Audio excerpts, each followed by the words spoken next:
Ok, bonsoir. Nous voulons continuer. Là, c'est l'enseignement sur l'appel de Dieu.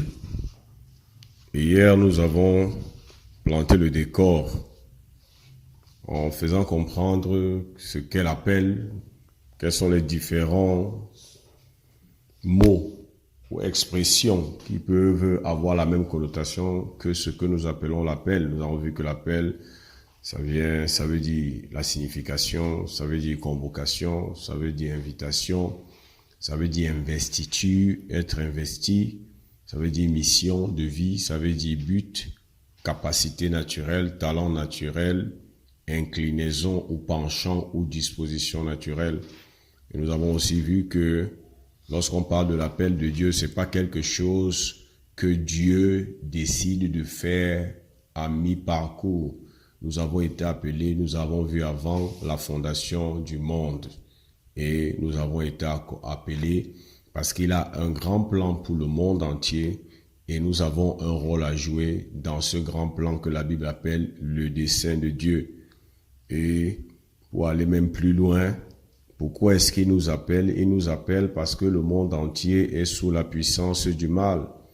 Lorsque nous lisons par exemple 1 Jean chapitre 5 verset 19, il est dit, 1 Jean chapitre 5 verset 19, il est dit, nous savons que nous sommes de Dieu et que le monde entier est sous la puissance du malin.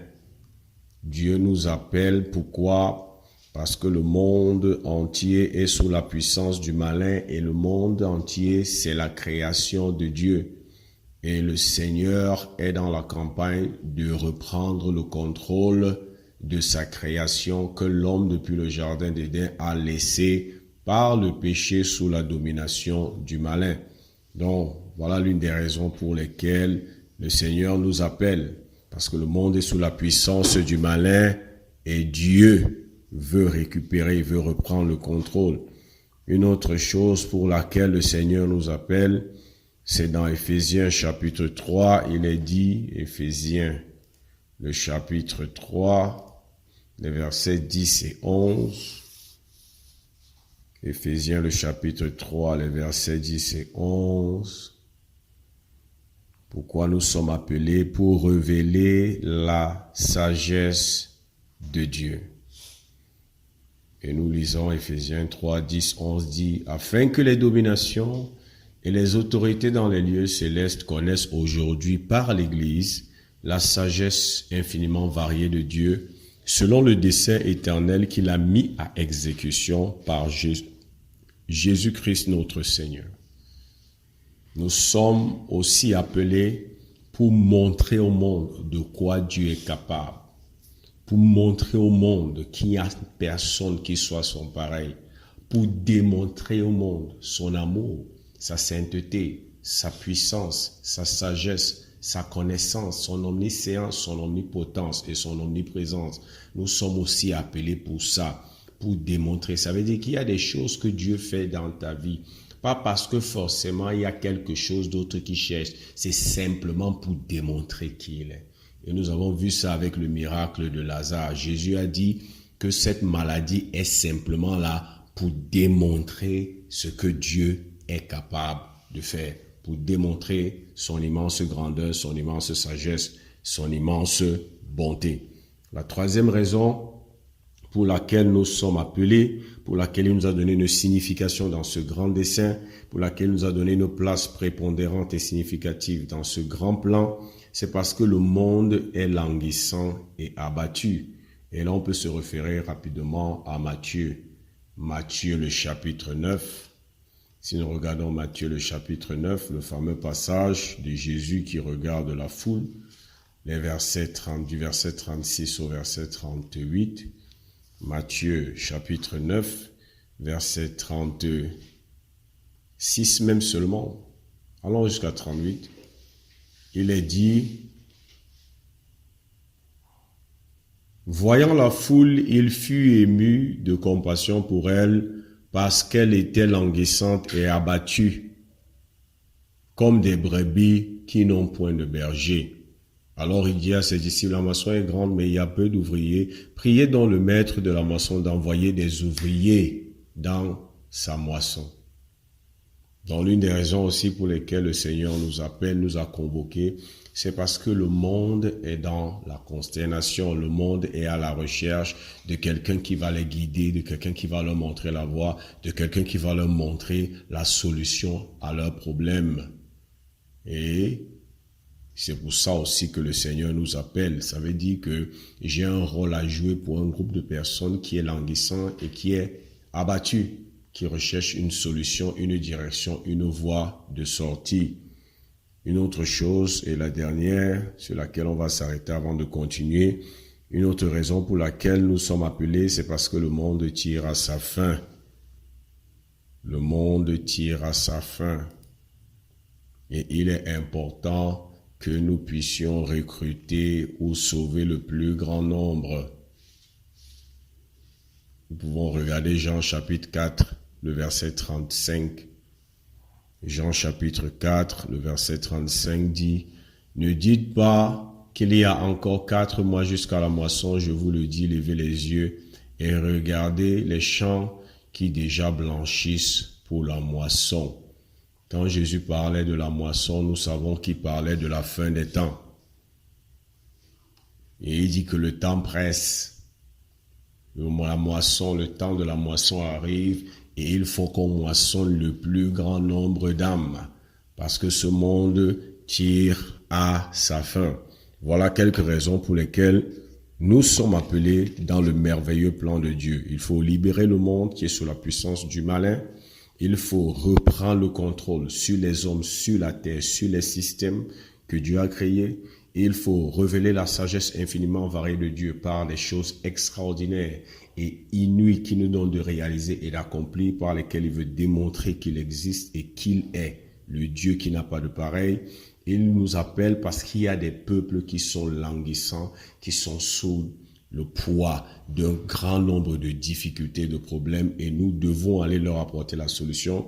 Et nous appelle aussi, nous a aussi convoqués, parce que le monde tire à sa fin et il faut moissonner le plus grand nombre d'âmes. Maintenant, nous revenons là où nous sommes arrêtés. Nous étions aux différentes dimensions de l'appel de Dieu dans nos vies et nous étions basés sur Romains, le chapitre 1, le verset 1, qui dit que Romains chapitre 1, Paul, esclave de Jésus-Christ, le verset 1, apôtre appelé, mis à part pour l'évangile de Dieu. Et nous avons vu que cette déclinaison de la personne de Paul, de l'identité de Paul, nous aide à comprendre que notre appel aussi est à 3 dimensions. Et j'ai dit que chacune de ces dimensions, c'est comme un palier, c'est un escalier, c'est une échelle. Et chaque palier, c'est une dimension. Tu ne peux pas accéder à la 2e dimension si tu n'as pas franchi la première. Tu ne peux pas accéder à la 3e dimension si tu n'as pas accédé à la seconde. Et nous avons donc vu que la première dimension vient de la première déclinaison qui fait de sa personne après son nom. Il dit qu'il est esclave de Jésus-Christ. Et nous avons vu que ça, c'est l'appel général. Nous sommes tous appelés à être esclaves de Christ. Pourquoi? Parce que, c'est le meilleur moyen et le seul moyen pour nous de rester libres. Parce que nous avons vu que notre liberté, c'est sous l'esclavage de Christ. Parce que il nous prend comme esclaves, mais il dit que son joug est doux et son fardeau est léger. Et il dit que ce joug doux et ce fardeau léger-là nous donne le repos. Donc nous sommes sous l'esclavage de Christ, pas pour être dans la servitude, mais pour être dans le repos. Il dit qu'il est le bon berger et il est venu nous donner une vie en abondance. Ça veut dire une vie dans la plénitude de son expression. Ça veut dire que il ne nous appelle pas pour nous diminuer, il ne nous appelle pas pour nous restreindre comme certaines personnes peuvent croire, il nous appelle pour nous faire avancer, pour nous faire réussir. Il a dit à Joseph, c'est alors que tu réussiras, c'est alors que tu auras le succès dans tes entreprises. Donc, là où tu es et tu te poses les questions, est-ce que répondre à l'appel de Dieu ne va pas me diminuer, comme je vois certaines personnes qui, lorsqu'ils marchent avec le Seigneur, j'ai l'impression que leur vie plutôt retourne en arrière. Non, si toi tu réponds à l'appel de Dieu et tu suis les principes de Dieu, il ne va pas te diminuer. Il dit qu'il va t'accorder une vie abondante, il dit qu'il va te faire réussir et il va t'accorder le succès dans tes entreprises. Il dit même quelque part que les plans qu'il a pour toi, c'est afin de te donner un avenir et de l'espérance, un avenir prospère. Il a même encore dit quelque part que ceux qui abandonnent tout pour le servir dans ce monde, il a beaucoup de récompenses pour eux, en plus de la vie éternelle en l'au-delà. Donc, nous avons vu donc que nous sommes des esclaves parce que, et c'est bien d'être esclave de Christ parce que ce n'est qu'en Christ qu'on peut connaître cette véritable liberté par rapport au diable, par rapport au péché, mais parce que aussi nous sommes appelés à servir Dieu dans son merveilleux plan qu'il a pour l'humanité. Je suis esclave, soit de Dieu, soit du diable. Nous avons vu dans le livre de Galates, afin que vous ne fassiez point ce que vous voudriez. Il n'est pas possible que je dise, je ne suis pas avec le diable et je ne suis pas avec Dieu. Ce n'est pas possible. Soit tu obéis au désir de l'esprit, soit tu obéis au désir de la chair. Soit tu es chaud, soit tu es froid. Il a dit, si tu es tiède, il va te vomir. Donc il n'y a pas de zone intermédiaire. Il n'y a pas de zone où tu dis que je m'abstiens. Non, tu dois faire ton choix. C'est pour ça que Josué a dit dans Josué chapitre 24 verset 14, je crois, choisissez aujourd'hui qui vous allez servir, soit les dieux de vos pères, soit l'Éternel. C'est un choix à faire. Tu ne peux pas faire autrement. Maintenant, nous passons à la deuxième phase qui est l'appel spécial et qui vient de la deuxième déclinaison de l'identité que Paul fait de lui-même après son nom. Il a dit Paul, esclave de Jésus-Christ. On a vu esclave de Jésus-Christ, c'est l'appel général. Maintenant, il dit appelé apôtre, ou appelé dans certaines versions, appelé à être apôtre. Ici, c'est un cran au-dessus. C'est un palier au-dessus. Vous allez voir, et vous allez voir ça par la suite, l'appel général parle plus de notre statut, de notre disposition par rapport au Seigneur, de notre nature. Nous sommes des esclaves. Ses désirs sont des autres. C'est sa volonté qui est la nôtre. Nous n'avons pas une volonté par nous-mêmes.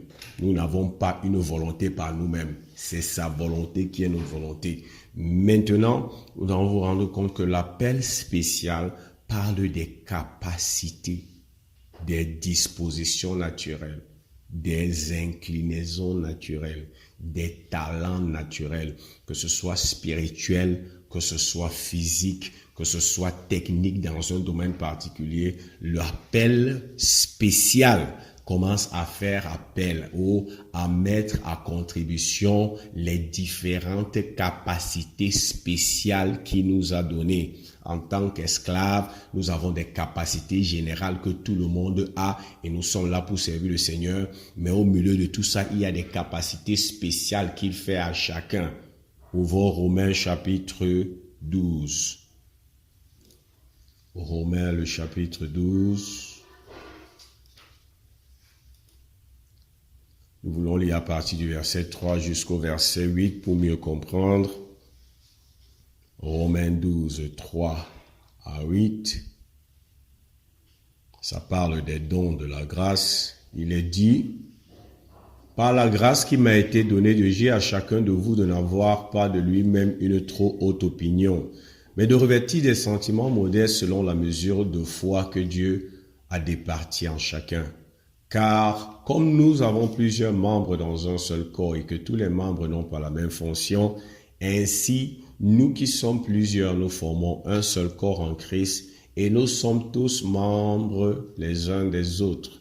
Puisque nous avons des dons différents selon la grâce qui nous a été accordée, que celui qui a le don de prophétie les ait selon l'analogie de la foi, que celui qui est appelé au ministère s'attache à son ministère, que celui qui enseigne s'attache à son enseignement, et celui qui exhorte à l'exhortation, que celui qui donne le fasse avec libéralité, que celui qui préside le fasse avec zèle, que celui qui pratique la miséricorde le fasse avec joie. Ici, Paul, pour la première fois, présente l'Église de manière générale comme un corps, le corps de Christ, dans lequel chacun d'entre nous a une fonction. Et lorsqu'on parle de la fonction d'un membre du corps, on ne parle rien d'autre que de sa capacité, de ce qu'il est capable de faire qui bénéficie au corps.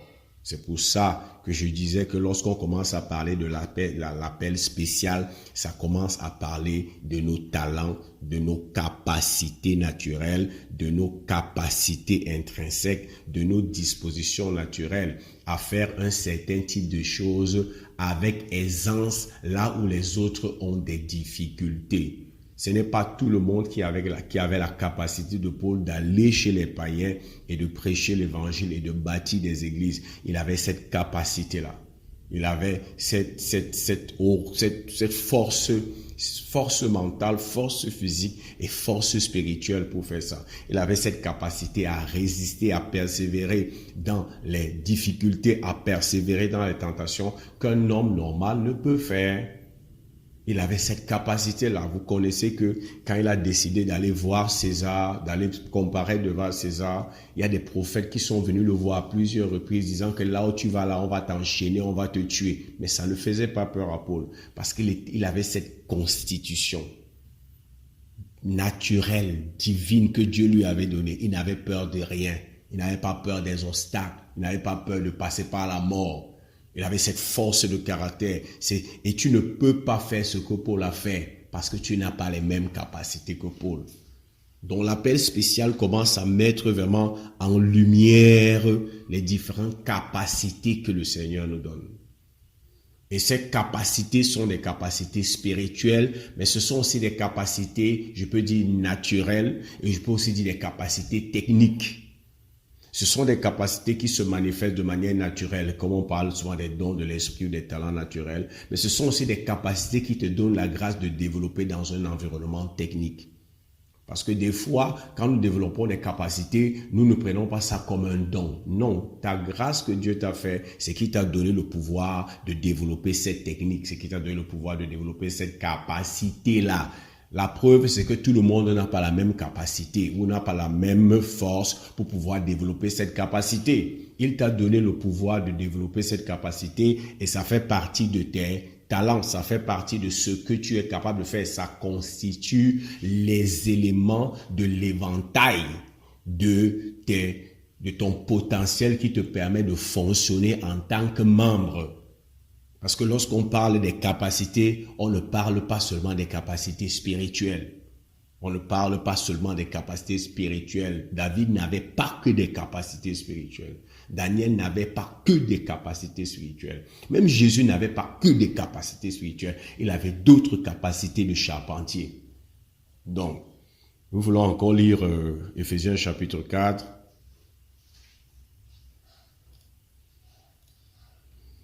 Le verset 10 et le verset 11. On va aller jusqu'au verset 12. Éphésiens 4, 10 à 12. Celui qui est descendu, c'est le même qui est monté au-dessus de tous les cieux afin de remplir toutes choses. Et il a donné les uns comme apôtres, les autres comme prophètes, les autres comme évangélistes, les autres comme pasteurs et docteurs, pour le perfectionnement des saints en vue de l'œuvre du ministère et de l'édification du corps de Christ. On parle encore ici des différentes capacités. Ici, on parle maintenant des capacités du ministère dans l'Église. Et j'insiste du ministère dans l'Église parce que l'appel de Dieu ne se cantonne pas toujours qu'à l'Église. Il y a beaucoup de personnes qui sont appelées hors de l'Église et qui servent Dieu au même titre qu'un pasteur, qui servent Dieu au même titre qu'un évangéliste, qu'un docteur. Mais ici, la Bible nous illustre qu'il a donné des capacités dans l'Église pour perfectionner les gens de l'Église à vue de l'œuvre du ministère. C'est quoi? Afin qu'ils puissent comprendre quel est leur appel. et qu'ils puissent se déployer dans cet appel. Mais non seulement ça, il nous a donné les dons d'apôtres, de prophètes et de tous ces différents ministères pour aussi renforcer le corps de Christ. Renforcer le corps de Christ de manière générale qui est l'Église et perfectionner les différents membres du corps dont les fonctions ne se résument pas qu'au corps, mais ces fonctions se résument à bien plus que le corps. Je vais te poser la question, est-ce que tes mains ne te servent qu'à toi? Parce que maintenant, je veux prendre l'analogie du corps pour qu'on comprenne. Parce que beaucoup de personnes, et des fois, tu lis des livres et des enseignements, et il y a des gens qui sont très frustrés parce que inconsciemment, on a l'habitude de démontrer que l'appel de Dieu ne se résume qu'à ce que tu fais à l'église. Oui, c'est un centre de perfectionnement. C'est là où ça commence, c'est la base. C'est là où tu prends soin des petits frères, comme on a pris soin de toi. Et tu apprends à écouter Dieu parce que tu te mets à la disposition des autres. C'est là où tu sers Dieu dans l'église locale. Et tu es impliqué dans la prédication de l'évangile, dans la délivrance des frères et des sœurs. Oui, mais ça ne se limite pas souvent là.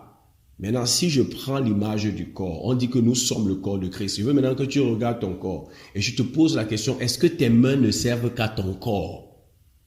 Est-ce que tu n'as pas utilisé ces mains pour servir un autre corps? Est-ce que tu n'as pas utilisé ces mains pour nourrir un autre corps? Est-ce que tu n'as pas utilisé ces mains pour faire quelque chose à un autre corps que le tien? Je prends cet exemple pour que tu saches que tes mains, si tu voulais dire que tu ne te les utilises que pour ton corps, tu serais limité. Tu ne vivrais même pas aujourd'hui. Tu n'aurais peut-être même pas de quoi manger aujourd'hui. Tu as de quoi manger aujourd'hui parce que tu n'utilises pas les membres de ton corps seulement pour ton corps. Tu utilises les membres de ton corps pour d'autres corps, pour servir d'autres personnes. Donc, l'appel spécial, ce sont ces capacités qui commence dans les capacités qu'il nous donne pour prendre soin des autres personnes dans l'Église. Et il n'y a pas que les apôtres, il n'y a pas que les évangélistes. Nous avons vu tout à l'heure que celui qui a le don de libéralité le fasse, que celui qui a le don d'exhortation le fasse. Nous l'avons vu tout à l'heure dans le livre de Romains, quand on lisait Romains chapitre 12. Nous avons vu que celui qui enseigne le fasse. En ce moment, je suis en train d'enseigner. Il dit celui qui a le don de prophétie, qu'il l'exerce. Celui qui a le don d'exhortation, qu'il exhorte. Ceux qui exhortent là, ils ne se tiennent pas devant le micro comme moi je suis en train de le faire. Non. Et ils sont là, dans les causeries avec les frères et sœurs. Ils exhortent, ils encouragent. Quand ils causent avec quelqu'un, la personne passe par une difficulté. Il dit que non, voici ce que la Bible dit, ça va aller. Il y a d'autres, c'est le ministère. Parce que tout n'est pas écrit. Ça aussi, il faut que vous le sachiez. Tout n'est pas écrit. Il y a d'autres que c'est le ministère de la prière, le ministère de l'aide. Il est capable de prendre les fardeaux des gens et de prier. Tout ça, ce sont les différentes fonctions que le Seigneur donne, qu'on exerce d'abord dans l'Église pour le perfectionnement, pour l'édification des membres du corps. Avant que ce ne soit un perfectionnement pour nous aider à nous déployer, pour ceux qui sont appelés à se déployer hors du corps. Donc il n'y a pas que l'apôtre, il n'y a pas que le prophète, il n'y a pas que le pasteur. Il y a des gens qui ont les dons de prière, intercession, miracle. On parle, par exemple, il y a des gens qui ont le don de libéralité. Il dit que celui qui donne le fasse avec libéralité. Il y a des gens qui ont cette inclinaison naturelle. Moi, je connais des gens dont l'inclinaison, c'est vraiment donner. Il ne sait pas comment faire pour ne pas donner. Quand il voit un problème, sa première réaction, c'est donner. Et toi, tu vas le regarder, tu vas dire, parce qu'il n'a pas les visions comme l'autre, il ne prophétise pas comme l'autre, il n'est pas en train de servir Dieu. Il n'est pas moins que l'apôtre, le prophète, le docteur, le pasteur. Il n'est pas moins que quiconque. Parce que comme le prophète ou l'apôtre ou le docteur, s'il arrête de rendre le ministère, on va voir l'impact. Si cette personne qui a le don de libéralité arrête de rendre son ministère, vous allez aussi voir l'impact. Parce que on a cette image souvent que l'homme ou la femme la plus importante de l'église, c'est le pasteur, c'est le docteur, c'est l'évangéliste. Nous ne sommes rien. Et c'est parce que nous nous voyons comme ça que nous n'exerçons pas notre ministère. Il dit que celui qui préside le fasse avec zèle. Celui qui est capable d'administrer, celui qui est capable de gouverner, celui qui est capable d'organiser. Il y a des gens à qui le Seigneur a fait ses grâces. Ils savent organiser, ils savent planifier. D'autres même, ils savent communiquer. Ils savent faire le suivi. Il Il dit, celui qui a le don de miséricorde le fasse avec joie. Pendant que tout le monde est en train de condamner un frère ou une sœur à l'église parce qu'elle a fait quelque chose de mal, il y a des gens qui ont le don de miséricorde.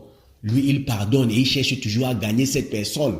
Des fois même au prix de se créer des problèmes à l'église. Parce qu'on va te dire que mais tu ne vois pas que c'est un égaré, tu marches avec lui, on commence à t'étiqueter d'égaré. Des fois, c'est le don de miséricorde qui est en toi, qui fait que tu y vas. Et il y a beaucoup de dons comme ça. Et ça fait partie, et ça entre dans notre appel spécial. Pour Paul, c'était apôtre. Pour toi, c'est quoi? Et tu ne peux découvrir ça que lorsque tu commences au premier palier, tu te disposes. On a vu que appel général, c'est esclave pour Christ. Ça parle de notre nature, de notre disposition, de notre statut. Tu te mets dans ton esprit que les ordres du Seigneur, la volonté du Seigneur, ce sont mes ordres. Quand tu comprends ce que le Seigneur veut, tu fais. Tu ne discutes pas. C'est en faisant. En servant, en faisant ce qu'on te demande de faire, en étant disponible pour faire l'œuvre de Dieu. Il y a l'évangélisation, il y a telle personne qui a une difficulté à l'église, des fois même dans la famille. C'est en te mettant au service comme ça que les gens et toi-même, vous allez commencer à remarquer que parmi toutes ces choses que tu fais là, il y a des choses que lorsque tu fais, ça a un résultat spécial. Ça a un résultat spécial. Tout le monde va voir. Ce n'est pas quelque chose qu'on devine. Ce n'est pas quelque chose qui est caché. C'est quelque chose qui se révèle pendant que je joue mon rôle d'esclave. Il faut balayer l'église. Il faut arranger l'église. Il faut obéir à ses parents. Il faut aimer les frères. Il faut contribuer. Je me dispose. Si je n'ai rien à faire, je m'en vais voir le leader. Je lui dis que ça fait un certain temps, je suis déjà ici, j'ai déjà fait les cours d'affermissement, j'ai même fait la délivrance. J'aimerais être utile parce que tu as appris que tu es esclave de Jésus. On va trouver quelque chose que tu vas faire et tu commences à le faire. Toutes les fois qu'on t'appelle quelque part, tu commences à le faire. Pendant que tu fais ça, Dieu va se rassurer que pendant que tu fais ça, il marque un point de distinction parmi tout ce que tu fais. Et tout le monde va dire que oui, il balaie, oui, il chante, oui, il loue, oui, il intercède, oui, il enseigne, oui, il prophétise. Mais quand il fait ça, il a plus d'impact que quiconque et il a plus d'impact que dans tous les autres domaines. Et on va commencer à sentir, oui, il sert de manière générale, mais il est spécialement appelé pour ça. Parce que dans ce domaine, on ressent une capacité et une grâce spéciale. Mais tu ne peux pas arriver à ce niveau si tu n'es pas esclave. Quand je vois des gens passer le temps dans la prière, des jeunes, pour dire que je veux que le Seigneur me révèle mon appel. Et quand il parle d'appel là, lui il parle de l'appel spécial. D'autres vont jusqu'à l'appel particulier. Alors que la même personne n'est même pas impliquée dans l'église locale. Alors que la même personne, même à la maison et à l'école, ne pratique même pas la parole de Dieu. Parce qu'être esclave de Christ, ce n'est pas à l'église, c'est dans la vie. L'église n'est qu'une partie de ta vie. Et tenons-nous tranquilles. Nous passons combien de temps à l'église? Nous passons plus de temps dans nos lieux de service, dans nos familles, qu'à l'église. Donc si tu veux commencer à regarder que moi je suis appelé par Dieu parce que tu fais seulement à l'église, tu te mets le doigt dans l'œil. Est-ce que tu es un esclave de Christ à l'école? Est-ce que tu es un esclave de Christ dans ton lieu de service? Est-ce que tu es un esclave de Christ à l'église? Et quand tu te disposes, c'est comme ça à l'église. Dieu dit au lieu de service, quand tout le monde est corrompu, tu dis moi je fais pas ça. On dit tu es bête, tu dis je suis esclave de Christ. Ses désirs sont mes ordres. Il a dit je ne volerai pas, je ne vole pas. C'est ça être esclave de Christ. Tu me dis pourquoi tu ne voles pas? Il dit parce que je crains le Seigneur. Et tu dis tu ferais mieux, toi aussi mon frère, de faire la même chose que moi. Tu es esclave de Christ. Et lorsque tu fais ça, Dieu va se rassurer dans cette disposition que tu as à tout faire comme pour le Seigneur. Parce que c'est ça l'esclave de Christ. Il fait tout comme pour le Seigneur. Dans son esprit, son boss, c'est le Seigneur. Dans son esprit, son père, c'est le Seigneur. Dans son esprit, sa mère, c'est le Seigneur. Dans son esprit, son camarade, c'est le Seigneur. Dans son esprit, son pasteur, c'est le Seigneur. Tous ceux qui sont autour de lui, il les voit comme le Seigneur. Parce que Jésus lui-même a dit plus tard que j'avais faim, vous m'avez nourri. J'étais malade, vous m'avez rendu visite. Il voit toutes ces personnes comme les différentes incarnations de Christ. Et il fait toutes choses par rapport à ces personnes comme s'il fait pour le Seigneur. Ça, c'est la disposition de l'esclave. Quand tu te disposes comme ça, pendant que tu fais ça, Dieu va te distinguer dans des domaines. Et tout le monde va dire que dans le domaine, c'est Il y a une grâce forte sur ce monsieur. Il y a une grâce forte sur cette jeune fille. C'est l'appel spécial. Ça parle des capacités. Maintenant, l'appel particulier. Paul ne s'est pas arrêté dans sa déclinaison en disant que, appelé à être apôtre, il allait plus loin. Il a dit mis à part pour annoncer l'évangile. Mis à part pour annoncer l'évangile, pour l'évangile de Dieu. Il a dit clairement. Et ici, ça parle de l'appel particulier. Et lorsque nous regardons attentivement dans la vie de Paul, nous allons nous rendre compte de quelque chose. Il était apôtre comme Pierre, comme Jacques, comme Jean, comme Matthieu et les autres. Mais son apostolat à lui, contrairement à l'apostolat par exemple de Pierre, c'est que Pierre était appelé chez les Juifs, alors que lui, il était appelé chez les païens. Nous pouvons lire Galates,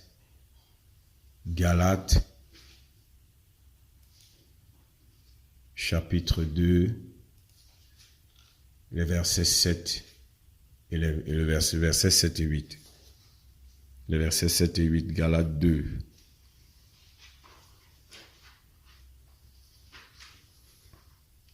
Au contraire, voyant que l'évangile m'avait été confié pour les incirconcis, comme à Pierre pour les circoncis, car celui qui a fait de Pierre l'apôtre des circoncis a aussi fait de moi l'apôtre des païens. Oh, ça c'est puissant et c'est merveilleux. Être capable d'arriver à ce niveau dans ton appel. À la base, tu es un esclave. Tout ce que le Seigneur te dit de faire, tu fais. Tout ce que la parole de Dieu exige, tu te mets en conformité par rapport à la parole. Mais en plus de ça, tu as découvert, parmi toutes les choses que tu faisais, tu as découvert qu'il y a un aspect. Quand tu te déploies dans cet aspect-là, il y a un don de grâce fort sur ta vie. Fort, puissamment. Et les gens disent que non. Et tu vas voir à partir d'un certain temps, les gens vont toujours te solliciter pour ça. Parmi tout ce que tu peux faire, c'est toujours pour ça qu'on va te solliciter. Parce qu'ils ont commencé à voir que dans ce domaine-là, tu as des capacités spéciales. Tu as une inclinaison spéciale, tu as un talent spécial, tu as une compétence spéciale. Mais ça ne se limite pas là. Maintenant, ces talents, cette capacité, cette forte grâce qui me distingue des autres, je peux l'appliquer dans n'importe quel domaine. Parce que l'appel, j'ai dit, l'appel général, ça parle de notre statut, notre nature et notre disposition par rapport à Dieu et à sa parole. Ses désirs sont nos ordres. Nous sommes son esclave. L'appel spécial, ça parle de nos capacités. Maintenant, l'appel particulier, ça parle de notre territoire, notre domaine, notre cible, la vision particulière qu'il a pour nous. Nous avons vu tout à l'heure que l'un des pourquoi de notre appel, c'est parce qu'il y a un monde qui est languissant et abattu, qui recherche un berger qui va les amener vers des verts pâturages. Il y a des versions qui disent que Jésus regarda les foules, pas la foule, les foules. Parce que dans la foule, il y a plusieurs groupes. Il y a ceux qui cherchent la guérison, il y a ceux qui cherchent la signification, il y a ceux qui cherchent beaucoup d'autres choses. Et Dieu nous établit en fonction de notre appel spécial comme berger d'un ou des groupes de personnes vers des pâturages spécifiques.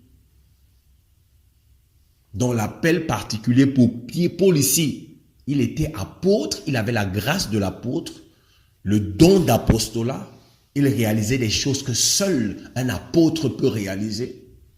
Mais son apostolat, il ne l'exerçait pas partout. Son apostolat était circoncis sur un groupe de personnes, les païens. Les païens. Donc, l'appel particulier, il va jusqu'à te dire, ton appel spécial là, cette capacité surnaturelle que je t'ai donnée, cette compétence que je t'ai donnée, ce talent naturel que je t'ai donné, Je te l'ai donné pour que tu l'appliques dans cette vision, dans ce domaine, dans ce territoire, pour cette cible. Regardez même Jésus quand il est arrivé. Jésus était le sauveur, mais lorsqu'il était sur la terre, il avait un domaine spécifique. C'était les brebis perdues de la maison d'Israël. C'est pour ça que quand les autres, la femme syrophénicienne est venue vers lui, il lui a fait comprendre qu'il a été envoyé pour les brebis perdues de la maison d'Israël. Je peux avoir un don, par exemple, d'enseigner, de chanter, de décorer, de prendre soin des personnes en difficulté, de conseiller. Je peux avoir un don d'aide, de soutien, un don dans le domaine des finances, la gestion financière ou l'investissement. Je peux avoir un don. Mais où est-ce que je l'applique? Je peux l'appliquer partout. Il y a beaucoup de domaines dans lesquels je peux appliquer, par exemple, l'enseignement. Je peux enseigner à l'école, je peux enseigner à l'université, je peux enseigner les professionnels, je peux enseigner à l'église, je peux enseigner les orphelinats, je peux enseigner la matière, beaucoup de disciplines encore pour enseigner. Donc c'est infini. Connaître son appel spécial ou ses capacités naturelles ne nous définit pas le territoire. Il y a des gens qui découvrent même leur appel spécial, mais s'égarent au niveau de leur appel particulier. Il est appelé à être apôtre des païens, mais il se trouve apôtre chez les Juifs.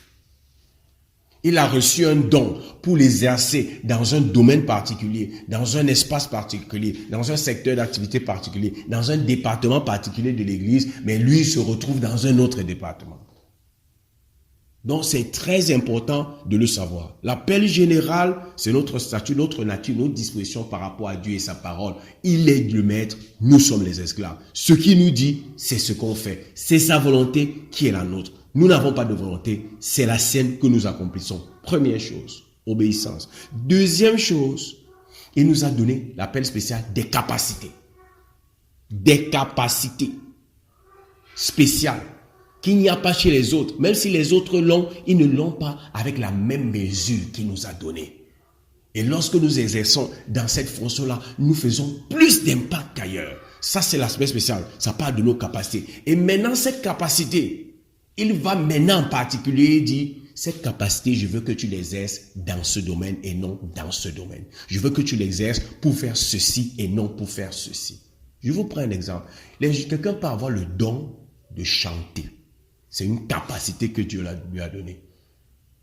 Mais il ne finit pas chanteur. Parce que Dieu ne l'appelle pas à être chanteur. Peut-être Dieu l'appelle à faire des logiciels dans le domaine de la musique. Peut-être Dieu l'appelle à être un programmeur de musique. Peut-être Dieu l'appelle à être un maître ou un coach vocal. Il n'est pas forcé. Je prends des petits exemples comme ça pour que nous comprenions que connaître son appel spécial ne veut pas dire que je connais mon domaine. Parce qu'un don de grâce, je peux l'appliquer dans tellement de domaines. Mais il faut que je l'applique dans le domaine pour lequel il m'a été communiqué. Et c'est là où je remplis pleinement mon appel. Je suis esclave de Christ. Je fonctionne dans le corps. Et dans ce corps-là, je connais mon domaine de prédilection, mon territoire. Et c'est à cet endroit-là, dans ce domaine-là et dans ce territoire-là qu'il va venir me demander des comptes. S'il m'a appelé chez les païens, il ne va pas me demander les comptes chez les juifs.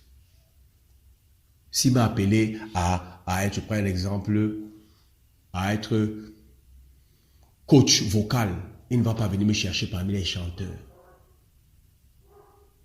Parce que mon appel a un domaine dans lequel il doit se déployer. Comme je le disais, l'appel de Dieu, peut-être je ne l'ai pas dit, je vais le dire, l'appel de Dieu s'exprime de trois manières. Et ça se voit dans l'appel général, l'appel spécial et l'appel particulier. L'appel de Dieu se manifeste par l'obéissance. Je suis appelé par Dieu et je réponds à l'appel par mon attitude d'obéissance. Tout ce qu'il me dit de faire, je fais. Ce que sa parole prescrit, je fais. La deuxième manifestation de l'appel de Dieu, c'est le service. Vous allez vous rendre compte que l'obéissance, ça a trait à esclave. Le service, ça a trait à la fonction. Ça dit, je me mets à la disposition de Dieu pour prendre soin des autres dans l'église et hors de l'église comme il me donne la grâce. Prendre soin des autres. Et la troisième manifestation, c'est la représentation. Dieu nous appelle à le représenter. Représenter son caractère, représenter sa nature, représenter sa puissance, représenter sa capacité, représenter sa prospérité, représenter son abondance. Il nous appelle à le représenter.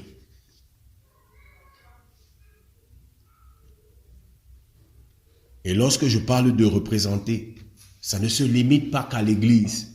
Ça va dans ta maison, ton quartier, ta famille, ton lieu de service, le secteur d'activité dans lequel il t'appelle.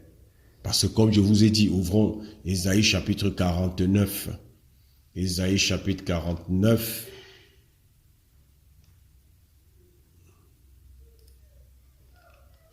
Ésaïe chapitre 49, du verset 5 au verset 7.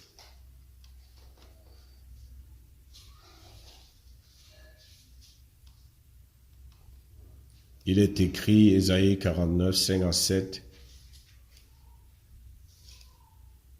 Maintenant l'Éternel parle, lui qui m'a formé dès ma naissance pour être son serviteur, pour ramener à lui Jacob et Israël encore dispersé. Car je suis honoré aux yeux de l'Éternel et mon Dieu est ma force. Il dit, c'est peu que tu sois mon serviteur pour relever les tribus de Jacob et pour ramener les restes d'Israël. Je t'établis pour être la lumière des nations, pour porter mon salut jusqu'aux extrémités de la terre. Ainsi parle l'Éternel, le Rédempteur, le Saint d'Israël, à celui qu'on méprise, qui est en horreur au peuple, à l'esclave des puissants. Des rois leveront et ils se lèveront, des princes et ils se prosterneront, à cause de l'Éternel qui est fidèle, du Saint d'Israël qui t'a choisi. Nous voyons ici que l'Éternel dit au prophète Ésaïe que mon appel pour toi ne se limite pas à ramener mon peuple qui était égaré, Jacob. Et dans ce cas, je parle de l'Église. Que je ne t'appelle pas seulement pour l'Église. Je t'appelle à servir, à bâtir, à consolider mon corps en prenant soin des membres de mon Église, en renforçant la foi de ceux de l'Église, en enseignant, en prenant soin, en priant, mais bien plus, je t'appelle à être lumière dans les nations, jusqu'aux extrémités de la terre. Je t'appelle à le faire. L'Église est le centre de formation et l'Église, c'est la base. C'est à l'Église que j'apprends à servir, c'est à l'Église que je prends soin des autres, c'est à l'Église que je mets à la disposition premièrement des autres les différents dons que j'ai reçus. Et c'est quand je le fais que le Seigneur me projette. Parce que n'oubliez pas l'instruction de Jésus. Il n'a pas dit aller à l'église. Il a dit aller dans le monde. Mais il n'envoie personne dans le monde qui n'est pas d'abord enraciné dans l'église. C'est pour ça qu'après avoir oint David, il a renvoyé David en brousse. Et il a laissé David en brousse prendre soin des brebis de la maison de son père. Comme beaucoup d'entre nous, où tout le monde nous sommes appelés, mais il veut d'abord que tu apprennes à prendre soin des brebis de sa maison qui est l'église. Et c'est en prenant soin des brebis de sa maison qui est l'église qui va te donner les capacités qui vont t'aider à aller hors de la maison de ton père qui est l'église et aller renverser les Goliaths dans le monde et à représenter Dieu dans le monde. Dans l'église, nous lui obéissons, nous le servons. Et lorsque nous remplissons les conditions et nous permettons à Dieu de travailler avec nous, il nous équipe pendant qu'on prend soin de ses brebis. David ne savait pas qu'en défendant les brebis de son père, en combattant le lion et en combattant l'ours, David ne savait pas qu'il était en train de se préparer contre Goliath. En réalité, je veux vous dire, l'appel de David n'était pas tellement les brebis de la maison de son père. L'appel de David, c'était qu'il soit le berger d'Israël. C'est pour ça que toutes les fois que l'Éternel parle de lui, il parle de lui comme son berger, le berger de son peuple. Mais pour qu'il devienne le berger de son peuple, pour qu'il atteigne le niveau de la dimension de l'appel particulier, il fallait qu'il commence dans le enclos des brebis de la maison de son père. C'est dans prenant soin des brebis de la maison de son père que inconsciemment, il permettait au Seigneur de le préparer à devenir le berger dans le monde. Et lorsqu'il arrive face à Goliath, alors que tout le monde est en train de fuir Goliath depuis 40 jours et 40 nuits, lui, il résout le problème en un clin d'œil. Et comment est-ce qu'il résout le problème? En utilisant les mêmes armes qu'il a appris à utiliser lorsqu'il prenait soin des brebis de la maison de son père. Donc c'est ça qui est important à savoir. Notre appel se manifeste pleinement dans le monde, pas dans l'église toujours. Maintenant, il y a des gens qui sont appelés 100% dans l'église parce que les fonctions sont différentes. On ne met pas le Seigneur dans la bouteille. Mais ce que je veux faire comprendre, c'est quoi? C'est que si tu n'es pas dans l'église locale, impliqué dans l'église locale, et la Bible dit quoi? Nous avons vu dans le livre de Romains et dans le livre d'Éphésiens chapitre 4, que dans l'église locale, tu es perfectionné. Les apôtres, les pasteurs, les prophètes, les diacres, ceux qui ont le don de miséricorde, le don de libéralité, le don d'aide, tous ceux qui sont là, qui ont le don de présider, ils sont là pour te perfectionner. Quand David travaillait dans l'enclos de son père pour prendre soin des bébés de son père, Dieu le perfectionnait. Dieu le perfectionnait. Nous nous plaignons du Cameroun, nous nous plaignons de l'Afrique, nous nous plaignons du monde. Mais d'un autre côté, la Bible dit que le monde attend notre révélation. Mais le monde attend notre révélation, mais ce n'est pas nous qui nous révélons au monde. C'est Dieu qui nous révèle au monde. Et Dieu nous révèle au monde lorsque le perfectionnement a été achevé. Lorsque dans le cas de David, le perfectionnement a été achevé, c'est Dieu lui-même qui a organisé ça. Ce n'est pas David. Parce que ce que David devait devenir, nous avons vu, son appel, Dieu l'avait établi avant que le monde ne soit fondé. Donc, si tu rates le coche de l'église locale, tu finis la marche triomphale et tu dis, je continue ma vie. Non, pendant la marche triomphale, Dieu m'a montré qu'il veut faire ça de moi. C'est que tu es en train de briser le processus. Tu devrais, après ça, décider de commencer à t'impliquer dans le centre de formation que Dieu a placé pour ses enfants sur la terre, qu'on appelle l'église. Et laisser que Dieu te perfectionne. Et laisser que le Seigneur prenne soin de toi. Je vous donne mon exemple. C'est vrai, certains vont dire que c'était un talent ou quoi. Mais l'aisance que j'ai, le Seigneur savait qu'il allait m'amener à enseigner les gens, non pas dans les universités, dans les séminaires et partout. Mais ça a commencé à l'église. Dans la maison, dans ma maison, à l'église, où on dit que non, on prépare un sujet de prière. On dit que non, on prépare une exhortation. On dit que non, vraiment, tu vas prendre telle petite partie du coup d'affermissement. Quand le pasteur Cathy va finir d'enseigner, tu vas prendre le reste, tu vas enseigner et tu vas diriger la prière. Après, on dit que bon, il commence déjà à tenir. Tu vas commencer à enseigner un chapitre. Je ne savais pas quand. Et moi, à l'époque, là, quand je faisais ça, c'est parce que j'avais une intention quelque part. Je ne savais même pas où Dieu m'amène. Je n'avais même pas l'intention parce que quand nous, on restait entre les jeunes, j'ai toujours raconté ça.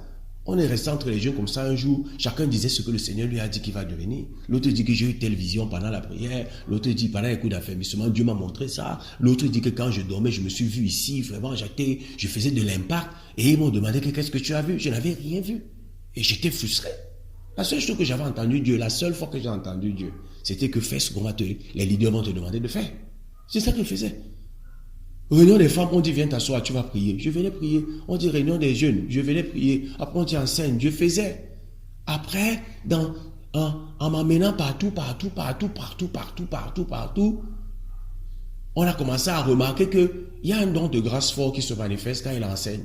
Il y a un don de grâce fort qui se manifeste quand il prêche, où il explique les saintes écritures. Et on a commencé à en plus de tout ce qu'on me demandait de faire, on a commencé à plus me pousser là-bas. Maintenant, quand je me tiens partout, je ne suis jamais allé à un séminaire, et je vous le dis dans la crainte de l'Éternel. Je disais ça l'autre jour à Ruth. Je suis jamais allé dans un séminaire, ça fait plus de 10 ans. Je suis jamais allé à un séminaire. J'ai jamais enseigné une classe. J'ai jamais enseigné dans un master. J'ai jamais enseigné sans que les gens m'écrivent après qu'ils ont été touchés. Tu te demandes souvent que je fais même quoi? Qu'est-ce que je fais même? J'enseigne l'autre jour dans un amphi de plus de 1800 personnes. Une personne à la fin du cours, des personnes descendent de là-bas pour venir me trouver sur l'estrade. Que c'est la première fois qu'on leur explique comme ça. Que si tous les profs pouvaient expliquer quoi. Je me demande même que j'ai fait quoi. Je ne sais pas ce que j'ai fait de spécial.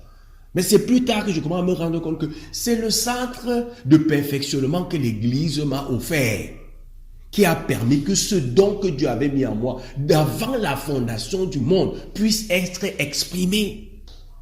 Je disais à quelqu'un, tu ne peux pas avoir un talent dans la cosmétique ou je ne sais pas quoi, dans la décoration, ou je prends des capacités naturelles là, ou je ne sais pas, dans la coiffure. Et je lui dis que tu ne commences pas par coiffer tes mamans et tes soeurs à l'église, que tu espères quoi? C'est là où ça commence. C'est là où on se perfectionne. C'est là où on montre à Dieu que nous prenons soin des brebis de ta maison. Donc c'est important de le connaître, que l'appel de Dieu, ça ne se limite pas à l'église, mais ça commence à l'église, ça se perfectionne à l'église et ça se maintient à l'église. Ça veut dire que si tu deviens grand et tu dis que bon, je suis devenu grand, je n'ai plus besoin de l'église. Si tu es en train de sortir de l'autorité de Jésus, tu es en train de dire que je suis un esclave qui veut maintenant être seul et le diable va te prendre. Pendant que David continuait de monter étant roi, il continue aussi de s'ancrer dans l'église. Il continue d'avancer dans son service dans l'église. Jusqu'à ce qu'il a bâti l'arche de David. Il a organisé le service dans l'église grâce au ministère qu'il avait reçu. Il n'était pas prophète, mais il avait un département dont il prenait soin à l'église en fonction des différents dons que le Seigneur lui a donnés depuis qu'il prenait soin des brebis de la maison de son père. Le don de la louange. Et c'est là où il continuait de s'impliquer.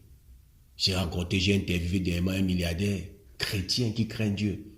Il m'a dit, je l'ai interviewé dans le cadre de ma recherche. On était à l'hôtel des députés. Et il m'a dit, pasteur, parce qu'il lui dit que je suis aussi pasteur. Il me dit, pasteur, jusqu'aujourd'hui, j'ai commencé par laver les toilettes de l'église. Je suis multimilliardaire. Je lave toujours les toilettes de l'église. Même si je suis pas là, j'ai une équipe que je gère. C'est moi qui entretiens les toilettes de l'église. Quand mon pasteur veut aller prêcher, depuis que je suis à l'église, c'est moi qui porte sa Bible. C'est moi toujours qui porte sa Bible, qui l'installe. J'ai dit, waouh, il dit, je fais toujours ça. Parce qu'il a compris que ça commence à l'église. Ça se perfectionne à l'église locale et ça se maintient dans l'église locale, même si ça ne se limite pas à l'église locale.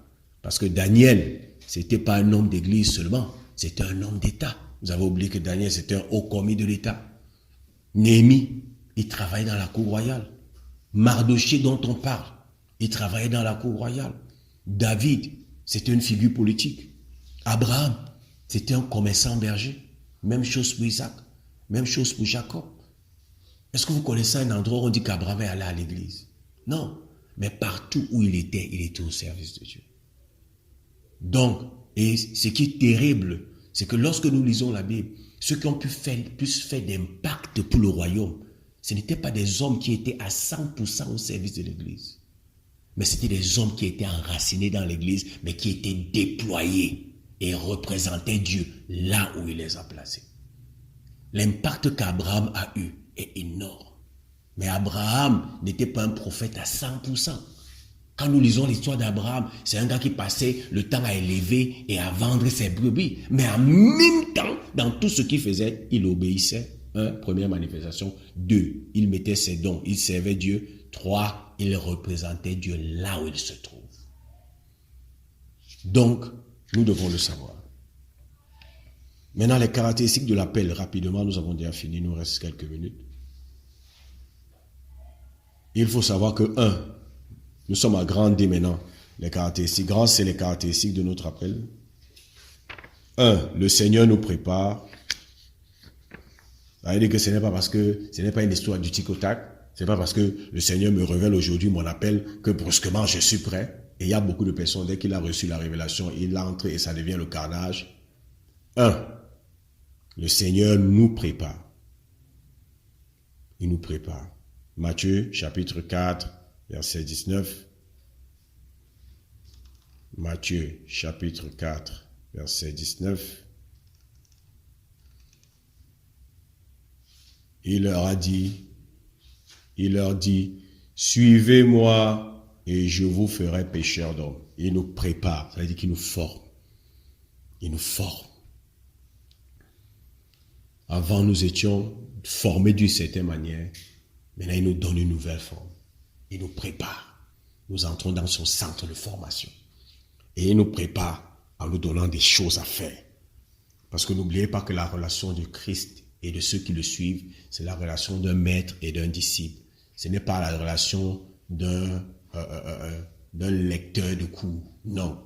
C'est comme le maître mécanicien travaille avec son apprenti. Il enseigne son apprenti ou son disciple en pratiquant. 2. Après que le Seigneur nous prépare, le Seigneur nous enseigne. Le Seigneur nous enseigne. C'est-à-dire qu'il commence à nous révéler des choses que nous ne connaissions pas. Parce que nous sommes avec lui. Comme cet apprenti mécanicien qui avait son maître. Et il est en train de travailler avec son maître. Et pendant qu'il travaille avec son maître lui fait connaître les différents secrets. Jean 14, verset 26. Jean 14, verset 26, il est écrit. Mais le consolateur, l'Esprit Saint que le Père enverra en mon nom, vous enseignera toutes choses et vous rappellera tout ce que je vous ai dit. C'est pour ça que je donne l'analogie de cet apprenti qui avait son maître mécanicien. Pendant qu'ils sont en train de dévisser le moteur, pendant qu'il est en train de pratiquer, il lui enseigne en même temps. Il le forme dans la pratique. Et pendant qu'il est en train de pratiquer, il dit qu'on appelle ça le boulon. Si tu mets comme ça, ça va faire ceci. Si tu fais comme ça, ça va. Il lui apprend des choses. Il commence à lui apprendre les secrets pour faire de lui un excellent mécanicien. Et la dernière chose, lorsqu'il nous a préparés, lorsqu'il nous a enseigné, le troisième point, le dernier, c'est que maintenant, le Seigneur nous envoie. Maintenant, le Seigneur nous envoie. Lorsqu'il m'a formé, lorsqu'il m'a enseigné, maintenant il m'envoie. Jean chapitre 17, verset 18.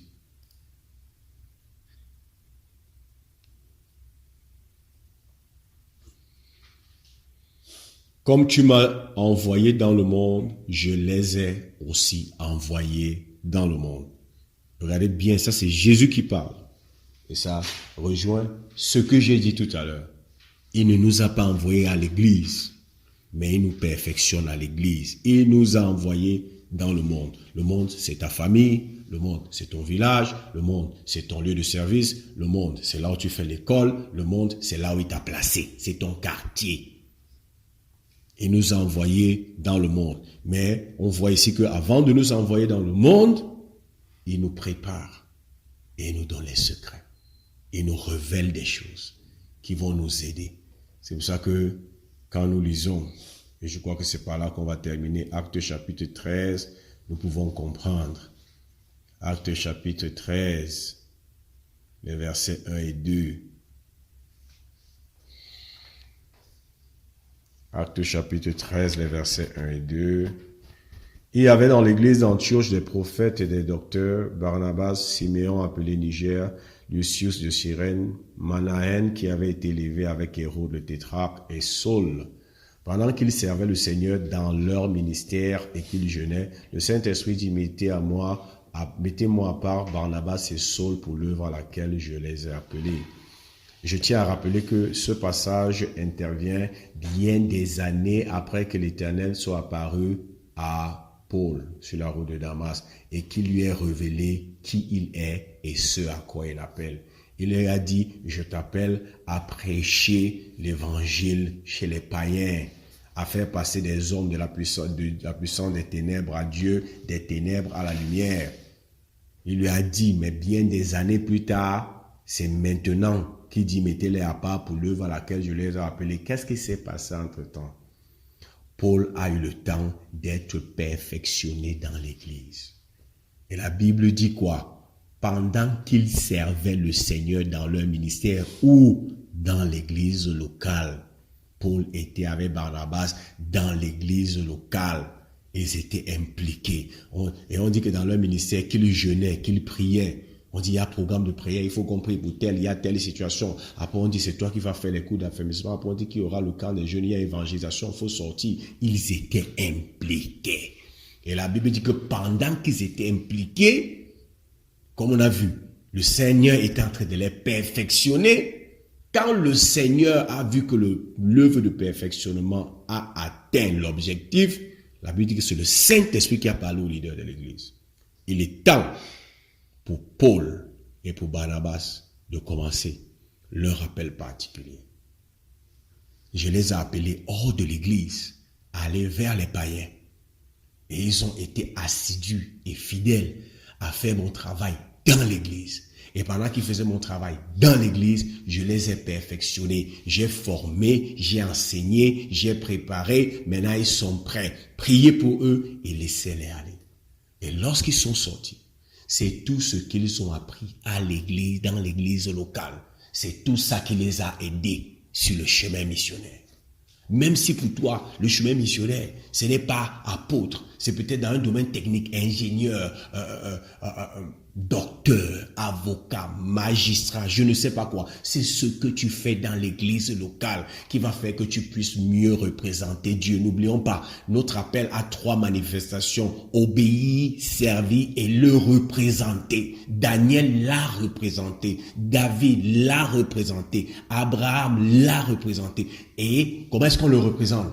Par les victoires qu'il nous donne dans le monde, par la distinction qu'il nous donne dans le monde, par les succès qu'il nous donne dans le monde, par la protection qu'il nous accorde dans le monde, par les résultats inouïs, éblouissants qu'il accomplit en nous et au travers de nous dans le monde. Nous le représentons. C'est ça qui fait que les gens viennent vers nous pour dire, comment toi tu fais? Et tu lui dis, il y a un Jésus qu'on m'a annoncé dans l'église locale. Si tu le connais, ta vie aussi va changer. Mais, pour qu'on arrive à le représenter comme ça, ça commence dans l'église locale. C'est de là qu'on tire. La Bible dit que nous sommes plantés dans la maison de Dieu. Et bien plantés, enracinés dans la maison de Dieu, comme le cèdre du Liban, on s'élève pour porter des fruits dans le monde entier. Donc nous voulons nous arrêter là. C'était l'essentiel de ce que nous voulons partager sur l'appel de Dieu.